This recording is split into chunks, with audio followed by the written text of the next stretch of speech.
Hey, you all, and good morning. Carpetbagger here, coming to you live from the great River Road alongside the great Mississippi River. And it has been 1 week since we've begun our journey alongside the Mississippi, our journey along the great River Road, following the Mississippi as it divides this country in half. We are starting our day today in Alton, Illinois, a river town here near St. Louis. And behind me is something that I am fascinated with, something I learned about the very first time I came here to Alton, Illinois, to this area. Behind me is the Piasa bird, the legendary fearsome creature that lives alongside the Mississippi River. As you can see painted on the rock here, the infamous Piasa bird, the legendary monster of the Mississippi River here along the shores of Alton, Illinois. Now, this originally came from native legend. The Ilani people originally painted the original mural of the Piasa bird, a legendary flesh-eating monster that lived in this area. The mural was first seen by white settlers in the 1600s. They stumbled upon the painting of the Piasa bird. That version was destroyed at some point. It wore away. There's no actual photographs of it, but later, as the Piasa legend spread throughout this area, they recreated that original sketch and painted it right here on the side of the cliff here in Piasa Park. The Piasa bird has its own little area here where people can specifically stop to visit this legendary painting of this legendary monster overlooking the Mississippi River. There is the historical marker for the legend of the Piasa, and yes, it is pronounced Piasa. First time I was here, I tried calling it the Piasa bird, and I was corrected by locals. They say, "Are you crazy? It is not the Piasa bird, it is the Piasa bird." And this talks about the legend. In 1673, Jacques Marquis reported he and fellow French explorers discovered the painting of two water monsters on the bluffs of the Mississippi River near present-day Alton. These pictograph creatures are no longer visible. And then it kind of became, it transferred into the tribal, from the tribal folklore, kind of into just general legend here in the area. It's the creature called the Piasa, the bird that devours men.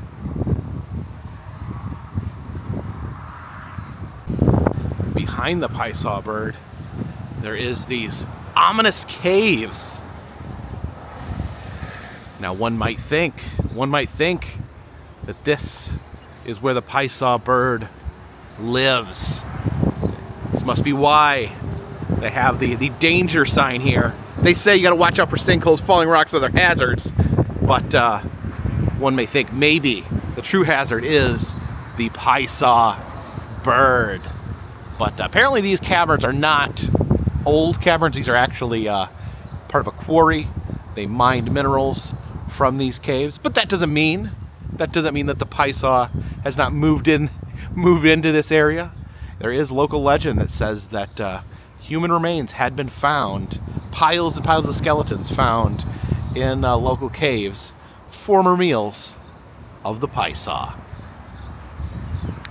And the Cherokee from part of the country where I live in also have legends of a flying monster, like a dragon-like flying beast. So it's interesting, these different tribal groups, these different tribes have some legends that do seem strikingly similar to to have different flying dragon-like creatures in completely different areas of the country. Just makes you think that maybe there used to be something around that isn't around anymore.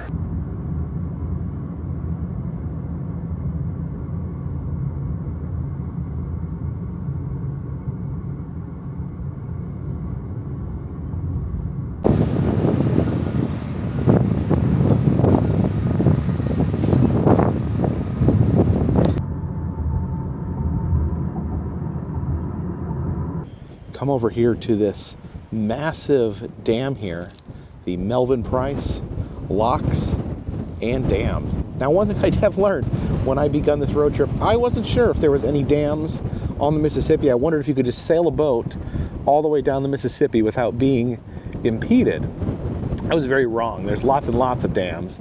But how it works, the locks here, is you can see this chamber here, they can actually, a boat can actually go in there, and then they can control the water into this little area. So they like section them off here, and then they can lower or raise the water in that chamber to allow the boat to pass the dam. So theoretically, I think you can take a boat all the way from the top of Mississippi to the bottom, as long as you're able to use the locks at the dams to either drop down or raise up where there are dams.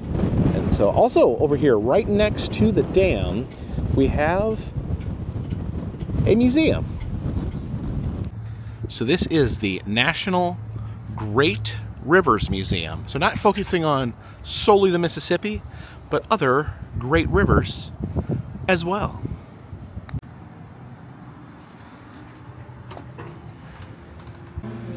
Okay, we're greeted here by a fearsome bald eagle. It says, "Our river, welcome to the National Great Rivers Museum." As you can see from the map here, we're talking about the Mississippi River, of course, the Illinois River. We saw the Illinois River yesterday that ran into the Mississippi River, and the Missouri River, which comes from this direction and runs into, we're right there at that star right there. So at the confluence of these three rivers. Over here you can see the bluffs, I guess, coming in on the Great River Road. Yesterday we saw these rocky bluffs alongside the Mississippi, and you see populated here by some taxidermied critters. So I got a happy little otter right there. Well, there's something hiding in the bushes here. Oh, okay. It's just a friendly beaver and his friend, the crane. You can see the owl there. Some sort of hawk. There's another owl. Uh-oh. Chaos reigns. A little fox and a squirrel. That squirrel and that fox are right next to each other. That squirrel needs to turn around and see that chaos is lurking over his shoulder. And oh, some baby bunnies too. Oh, look at that. We saw that cutout bald eagle when we came in. They saved the real bald eagle for this section. So here's our map here showing the meeting of the rivers. We were on the meeting of the rivers scenic byway yesterday. Now we can see we are right here by the Melvin Price and Locks Dam. Back over here is the Piasa bird. And yeah, where did okay, yeah, we were over here in Grafton. That's where we rode the mountain coaster yesterday. That's right where the Illinois River and the Mississippi River converge. And yeah, the Missouri River is down here by St. Charles, Missouri, and that flows into the Mississippi just right over here. It says, "Come aboard, you can steer a barge." You know, one thing I should probably never be allowed to do in real life is to steer a barge. This is one of the 3 toughest river stretches in the United States. You've got plenty of room under the Martin Luther King Bridge, but it's tight through the Eads Bridge piers. Okay, we're in St. Louis here. Says these operate the 2 engines, so we're gonna push those up to speed. This is our rudder control here, so we're gonna wanna turn that way. And maybe turn the other way. Why won't this go? Why won't it keep turning this way? Let me see. Maybe you turn one of the engines off and one of them on. I'm just spinning here. Okay, we're over here by the St. Louis Arch. I'm listing left, and that was the problem last time. I don't know how to not go left. This is my rudder angle here. Is my boat broken? Is my boat broken? I don't want to crash into the arch. Here's a towboat here. Of course, a big shout out to all the towboat captains out there, towboat pilots. According to that simulation, it is extremely difficult. It's another model of the river. See the water being pumped in there. That's where we are right here at the dam. You can see the water being let through there. And then looks like there's a little like channel here, the Chain of Rocks Canal. Okay, so apparently the Chain of Rocks is a difficult place to maneuver. So they actually built this straight channel so you can bypass it.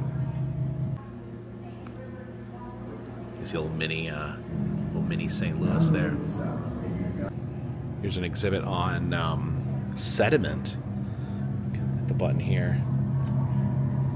Oh, look at that. You can see the particles in the water all being stirred up there. So this is a new type of boat that I haven't learned about yet. This is the Horatio G. Wright. It is a snag boat.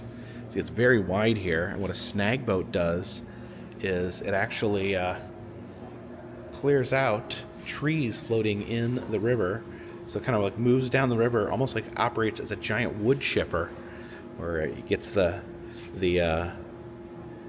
log there or tree there in between and removes it from the water. Interesting. See the piles of goods here, the corn, the peas, maybe that's coal there. And it talks about, I actually remember them talking about this on the riverboat yesterday, that towboat's actually a very efficient way of transporting goods. There's one barge, or I guess a 15 barge towboat, so one towboat pushing 15 barges is equal to 6 locomotives and 216 train cars, and equal to 1,050 semi-trucks. So that's actually pretty insane. They actually seem to be pretty efficient. I definitely wouldn't have thought that. I thought that pushing something down a river would be very inefficient, but apparently it's one of the most efficient ways of transporting goods. Oh, check this out. Got a giant swan there, giant taxidermy swan, and the big pelican.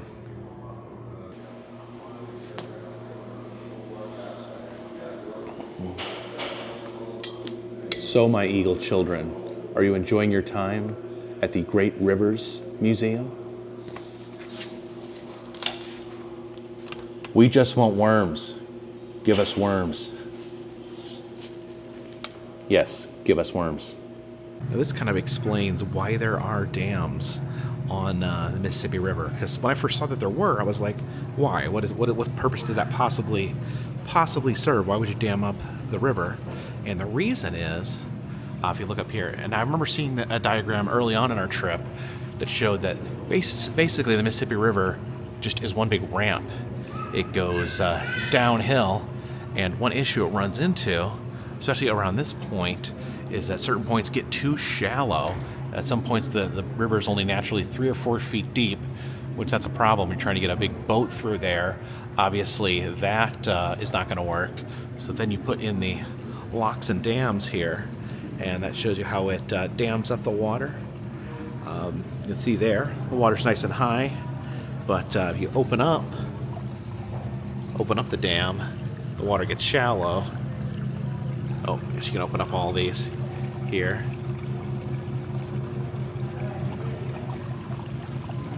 So once all of these are open and the water levels out how it's naturally supposed to be, you can see it gets more and more shallow over here.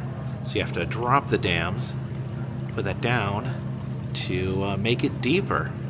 And so the dams and locks, like I said, it's going, the Mississippi River flowing downward. It also almost creates like stairs in the river. Don't say you never learned anything on this channel.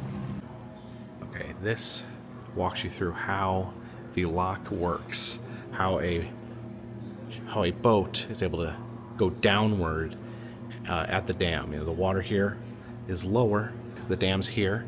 So at the controls here, we're going to change the water level right there. So, okay, look at that. We were raising the water level in that section there. So the water here is level with that. We gotta hit the gate here. So we lower that gate, and then the water's at the same level. And the button here to move the boat. So the boat moves forward into the lock. Oh, almost got caught there. So the boat's forward in the lock. We're going to put the gate here back up. There we go. So now it's in this self-contained little area. The water here is high, the water there is low. So we're going to change the water level again. The water gets pumped out through these pipes. The water level there drops. So it is level with the lower part of the water. Hit the button here to open up this other set of gates. And then move the boat into the lower section of the water. And we have successfully just walked downstairs in a boat. To actually do a tour of the dam a couple times a day, and they're having one here in just a little bit. So I think we're gonna go take a look at the dam.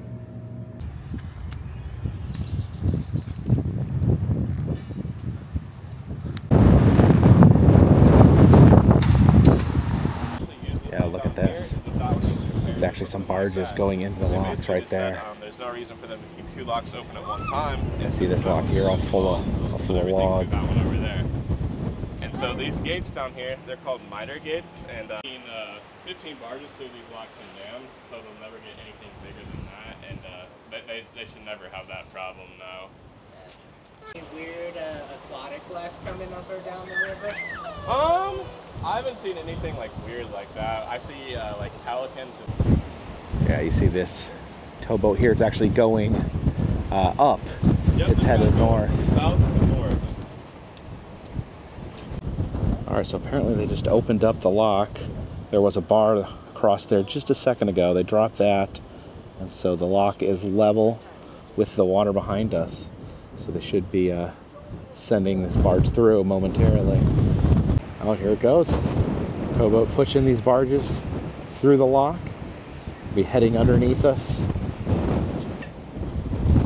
Still amazes me how that little boat back there has so much strength to push all these barges.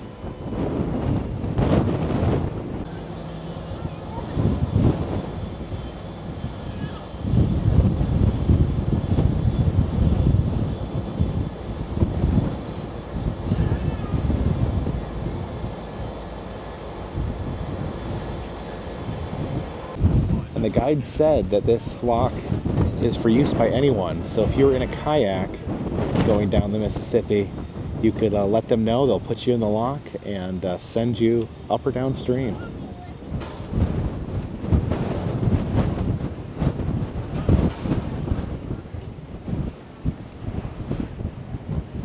See the ship there vanishing into the distance, heading north. Who knows, they may be going all the way up to Minnesota.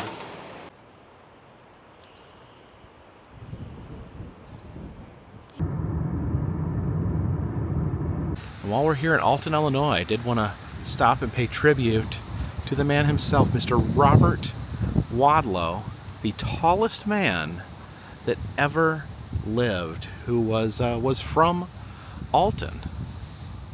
Yes, the man himself, Robert Wadlow, the tallest man to ever live at 8 foot 11 inches. And by all accounts, he will go down as the largest person in the entire human history. It is very, very unlikely that anyone will hit that 8 foot 12-inch mark, because his disorder is now easily treatable. So it would take a lot for someone to be able to grow as tall as Robert Wadlow. First, they would have to have the disorder, and then they would have to have it untreated. So by all accounts, no person will ever be as tall as Robert Wadlow. And he lived a very short life. He died at 22. He continued growing his whole life. As a matter of fact, it was his massive size that put an end to him. His arms were so long, his legs were so long. He did not have a lot of feeling in his extremities.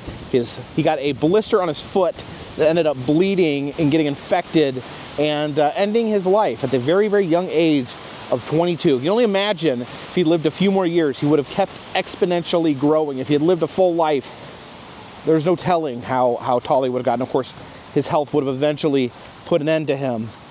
But this wonderful statue here, you can see in comparison, I am about, I don't know, 5'9" maybe. And you can see him towering above me. See his hand here. His hand there, the patina has rubbed off. He's got the brassy hand. Because everyone wants to hold the hand of Robert Wadlow. Now you see here in the statue, he's dressed in his typical suit. He always seen wearing a suit, a simple suit.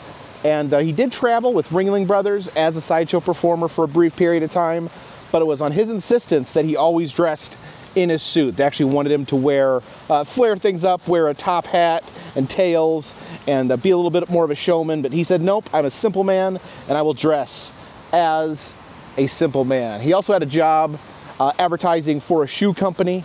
Of course, very large shoes, the largest feet ever. And so he advertised for the shoe company that provided his shoes for him, and actually was enrolled in college. He wanted to become an attorney. So he didn't want to work for the sideshow. He did not really embrace that life. He wanted to be a lawyer before, sadly, he passed away. So, yeah, always want to pay respects to my good friend, Robert Wadlow. And behind Robert here, we see a replica of his favorite chair.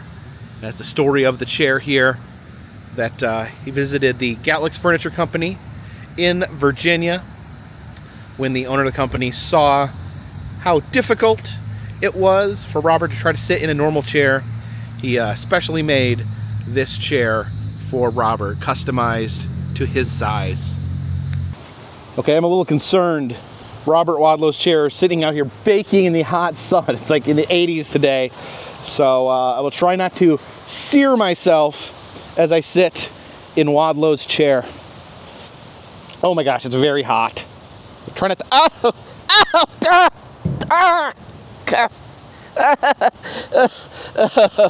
okay, it's burning me. I mean, I gotta get out of this thing. It's burning me. Oh, that was terrifying. I can feel it burning through my shorts, and then when I touch the raw skin of my legs on it, it sizzled like bacon. Oh my gosh.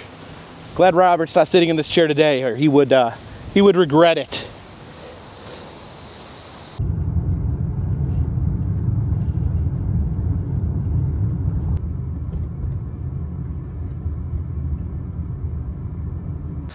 And we've arrived here in the Upper Alton Cemetery. If you can hear that loud buzz of insects. I noticed this yesterday when I was in Hannibal.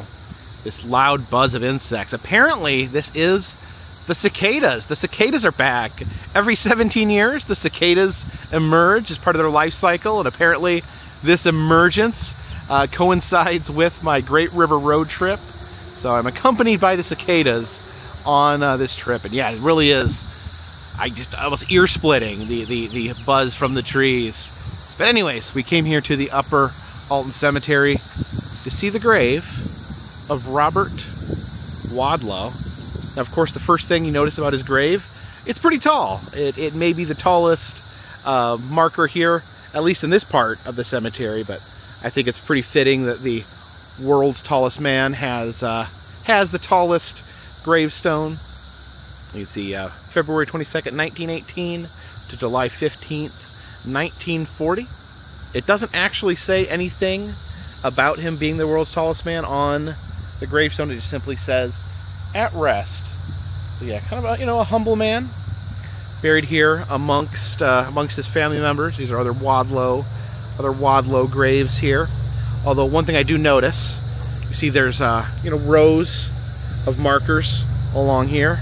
There's a row of markers along here, but there actually appears to be a missing marker here. There's a marker every so many feet. This one appears to be missing, and I'm assuming that is to make way for Wadlow's massive body.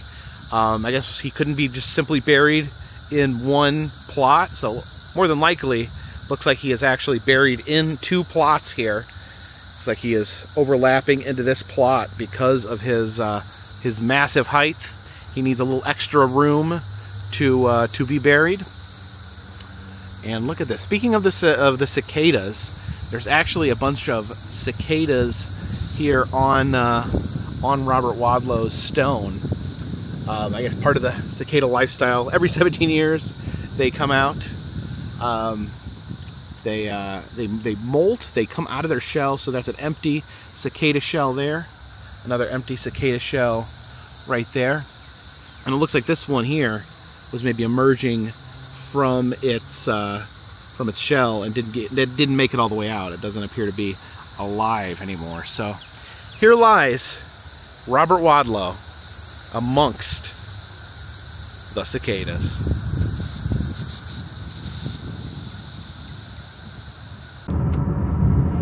Time to head back over the river.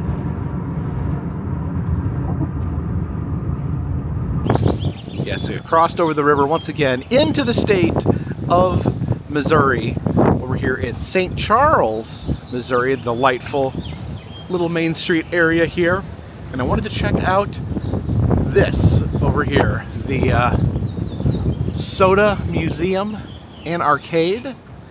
It's a museum dedicated to soda pop. There's a Coca-Cola slushy machine there. Frozen cup of cola. And some soda-themed clocks there in the window. Oh my gosh! Oh my gosh! I actually saw this once before. This is a hot Dr. Pepper machine. For a while, Dr. Pepper tried to push hot Dr. Pepper as a drink that people would actually drink, and made almost like coffee machines that made hot Dr. Pepper. So I guess that is a Dr. Pepper thermos there where you can carry around your hot Dr. Pepper. So already pretty interesting here in the front window. Let's head inside. As we enter here, this giant towering bottle of Coca-Cola. And look at this stone Coca-Cola sign. This will be hanging over top of shop. You can see the picture there, hanging on like a brick building on like a Main Street area. That's pretty amazing. We start over here, of course, with the king of sodas, Coca-Cola, and some artifacts in here. This is a old Coca-Cola syrup dispenser from 1896, and look at that, just like the big syrup cauldron there. You can see all these different Coca-Cola plates. These ones over here have this dainty young woman in them. These ones over here have some women in their swim gear.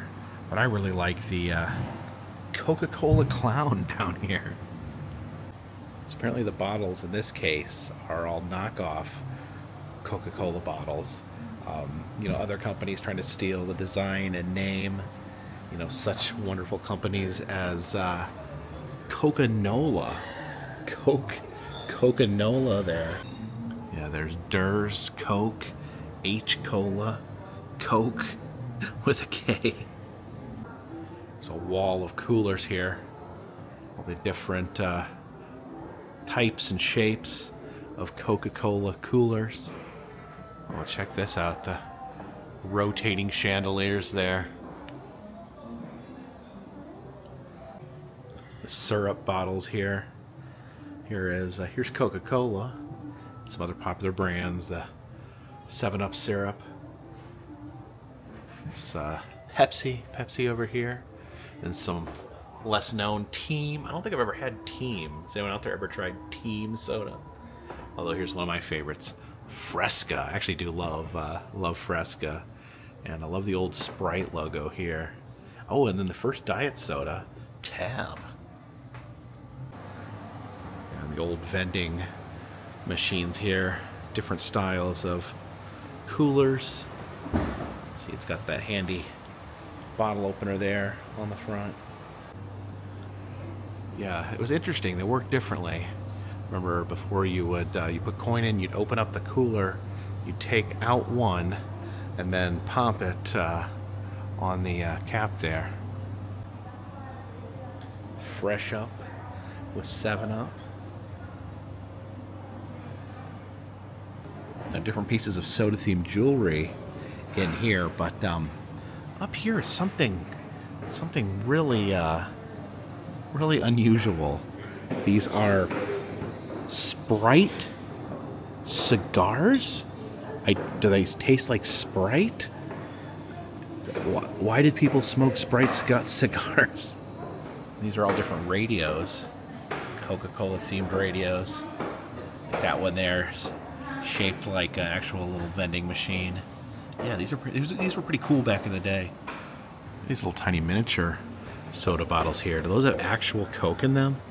Can you drink those? Yeah, look at these little tiny soda bottles. Some Coca-Cola ashtrays over here so you can stub out your Sprite cigar. They have some displays here on the different brands of soda. Here's the 7-Up case here. All the different 7-Up bottles. And apparently at one point their motto was, athletic people drink 7-Up. I'm not going to say that's not true, but I would say that drinking 7-Up does not make you more athletic. In my case, it possibly made me less athletic. There's the Pepsi section over here. Lots of different pieces of Pepsi memorabilia. I always get really curious about the sodas that don't exist anymore. This is Everest sparkling water, so that's probably just like a bubbly water. But then you have Devil Shake chocolate drink, or Patio by makers of Pepsi Cola. Has anyone ever drank Patio or Devil Shake for that matter? Leave a comment in the comment section. I'm curious of what they tasted like. There's the root beer case here. Different types of root beer. Dad's, Frosty. There is Dogs and Suds. That's actually, it was a restaurant at one point. They made their own root beer. Are there any Dogs and Suds left over? I ran across one in my travels. Their mascot kind of looks like Goofy, but I don't know if any still exist. And then of course A&W there with their mascot Root Bear. That massive A&W root beer sign there, the neon sign. There's a second story to the museum up here. Ramp to club and terrace levels.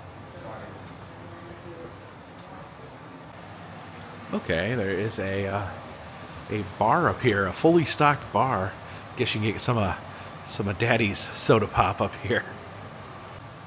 Oh wow, just rows and rows of soda bottles here. These are bottles in alphabetical order by state. I guess different bottling companies in different states that would bottle the Coca-Cola.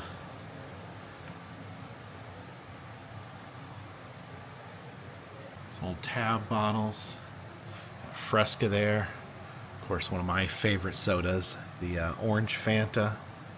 Uh-oh, we got the new Coke, one of the famous failures in the soda industry, where they changed the recipe of Coke to make it taste more like Pepsi, of course. And people hated it, and they went back to the original. They started calling it Coca-Cola Classic, which they still do to this day. Some early bottles of Diet Coke. I like how they just put aspartame in big letters on the front of the bottle. I wish they would still do that. So Mr. Pibb here, Dr. Pepper's uneducated little brother. And then here's a rare find, the OK Soda, famous for being unsuccessful and having a very strange, nihilistic advertising campaign. You're saying something is just okay. It does not necessarily make people want to flock to get it. Somehow, until right this moment, I completely forgot that they used to put these like black pieces of plastic on the bottom of these 2 liters. Do you think anyone else remember that? Now apparently these bottles are made for soft drink conventions. There's NSDA, the National Soft Drink Association, and then something called Interbev. So they make these special bottles here. It doesn't say what's actually in these bottles, what sort of soda they actually put in these bottles, but you see they're actually, I guess these are like collector's items. Each one is designed like the city that the convention was in. Have this Chicago bottle here. It has the Marina Towers on it. Stegosaurus there from the Field Museum. See like special editions of Coca-Cola, where they'll advertise different things or have different college mascots on them. You can see up there the Auburn Tigers, the Tar Heels there. And apparently it was really popular to put football coach Bear Bryant on soda bottles. Here is the can section. Oh, this is back when you actually had to use a can opener to drink a can of Coke. It's interesting how can technology advanced over the years. Oh, these back here are super cool. I've not ever seen these before. This is the infamous Coca-Cola contest cans, where you'd open the can and instead of Coke, a thing would pop out, giving you a prize. But it was the mechanism was all strange, and they had to put liquid in the can to make it seem like it was a normal can. And some people accidentally drank the mystery liquid. Remember the commercials? I still remember the commercials where people would open up the can and then like a roll of money would like pop out the top. So those are the actual cans that they use, and I've never seen one in person. That actually really impresses me. And look what we have over here. Space Coke. That apparatus there on the top is designed so you can drink Coke in space. I got my spine, I've got my orange crush. The Dew section here, including those amazing old Mountain Dew bottles with the original hillbilly mascot. And then Crystal Pepsi. I actually liked Crystal Pepsi when I was in middle school. Every day I would get 3 Musketeers bar and a Crystal Pepsi from the vending machine after class. And then when they came out with the Crystal Pepsi again, as a few years ago they came out with it, a retro Crystal Pepsi, and I thought it just kind of tasted just like regular Pepsi, but I distinctly remember it tasting way different as a kid. I don't know if they changed the recipe or if just the magic worked on me better as a kid. Look at all these tiny paper cups here. I guess these are for little sample portions of all these wonderful sodas. And here is the mascot for Squirt. Apparently his name is Squirt. And I actually like Squirt. It's kind of a grapefruit soda taste. I like Fresca, I like Squirt. I must have a thing for grapefruit. There is Max Headroom, who was a spokesman for Coke, and was just a strange 80s pop culture icon. I remember he actually gave me the creeps as a kid, especially, so I grew up in the Chicago area, and there was someone who actually pirated a local TV station dressed as Max Headroom. They illegally cut in the feed and were wearing a Max Headroom mask.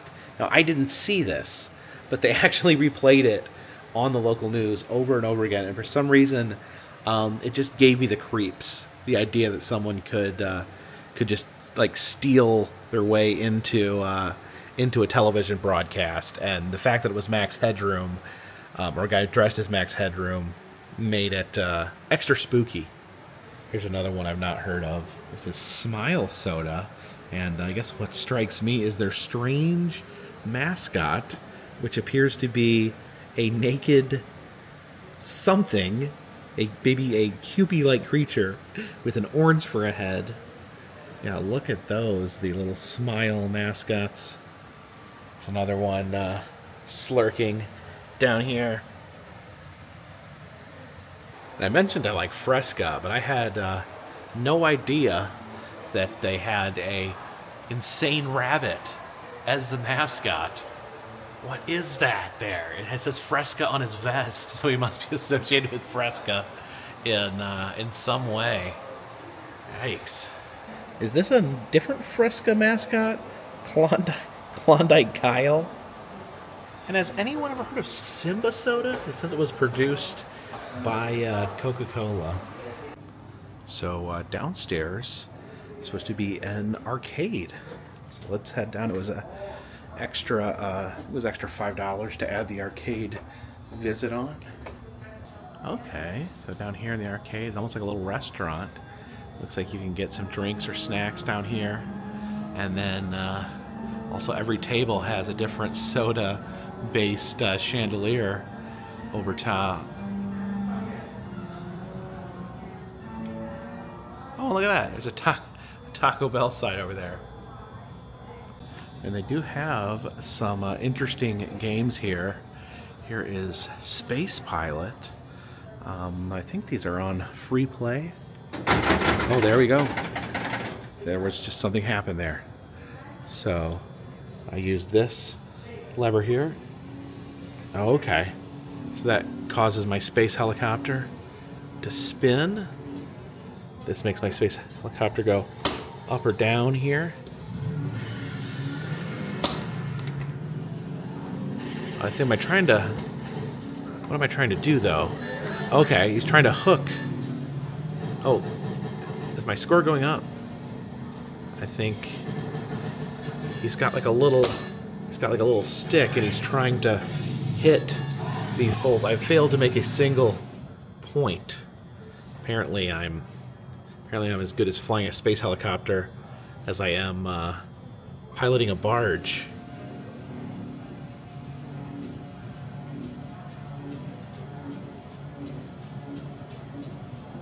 And a pinball machine here, roller coaster with a roller coaster theme, roller coaster tycoon.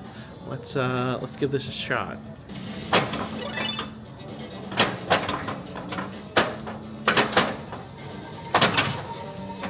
Oh.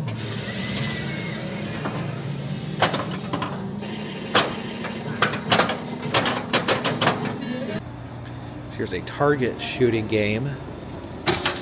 Oh, it actually shoots little BBs. Oh, that's a satisfying noise.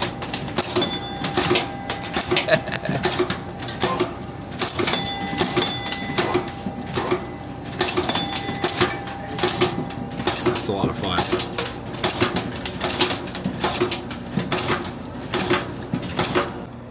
Yeah, some signage and memorabilia up here in the rafters. There's Spuds McKenzie there. But let's try a game of Hee-Haw, the Hee-Haw the pinball game.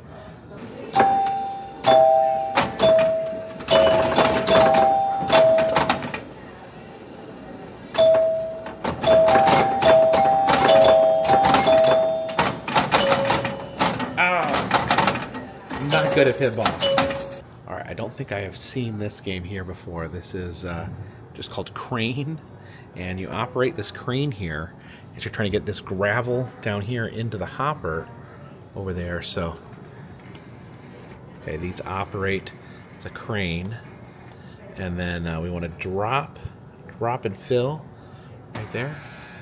Oh, there we go. Oh, we gotta lift. Okay, I gotta hit the button there to lift it up. There we go.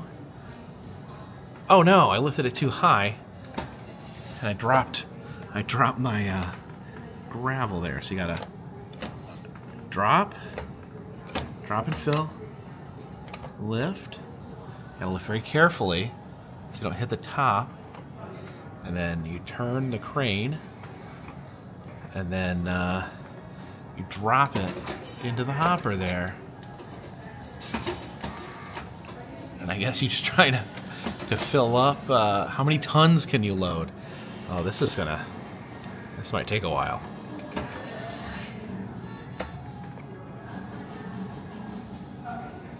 Dang it. Over here, that's the old drive-up menu for A&W.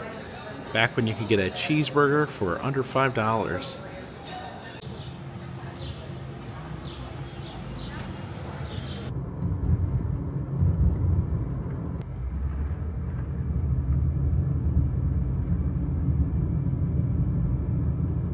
Come out here to the small community of Portage de Sioux, Missouri, to see a very different type of monument here on the Mississippi River.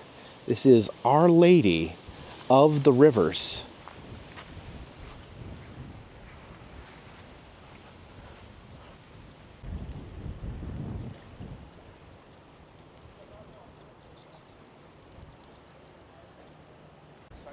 And over here, jutting out into the Mississippi River, we have Our Lady of the Rivers. This is a towering statue of Mother Mary here, overlooking the Mississippi River. And that is the meeting of the river's scenic byway that we're seeing across there. That's that really beautiful drive that we ended the day with yesterday.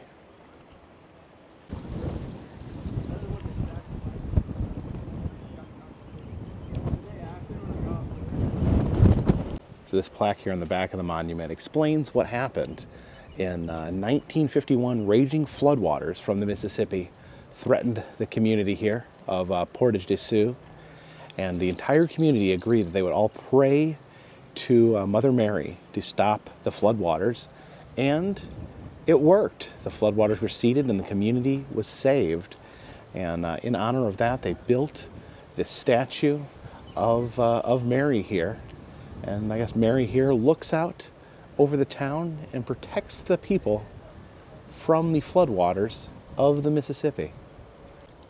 It's the constant guardian of Portage de Sioux, Missouri, standing here over the river, keeping vigil, protecting from floodwaters. So as I stand here in front of Our Lady of the Rivers, another day of adventures comes to an end here on the Carpetbagger channel. This has been an intense journey so far. Feel like we're about halfway there. I think we'll be going to St. Louis tomorrow and journeying southward from there, following the flow of the river to the Gulf of Mexico. A big thank you to you for watching this video. A big special thanks to those of you who watch these videos every day. It means the world to me. If you do like these videos, please subscribe. I travel around the country.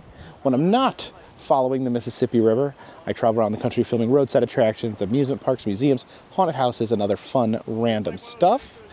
If you'd like to help out with the channel, consider contributing to Patreon. $3 or more, you get your postcard once a month from me to you. Also selling enamel pins in the Etsy shop, hopefully getting some new merchandise for the Etsy shop very soon. Also doing personalized messages on Cameo if you're interested in receiving a message from me or sending a message to a friend or family member. Check the description of the video. All the information is down there. And of course, all those things help keep this train on the track, this boat on the river, and Mother Mary up on her pedestal. Until next time, my friends, this one's in the bag.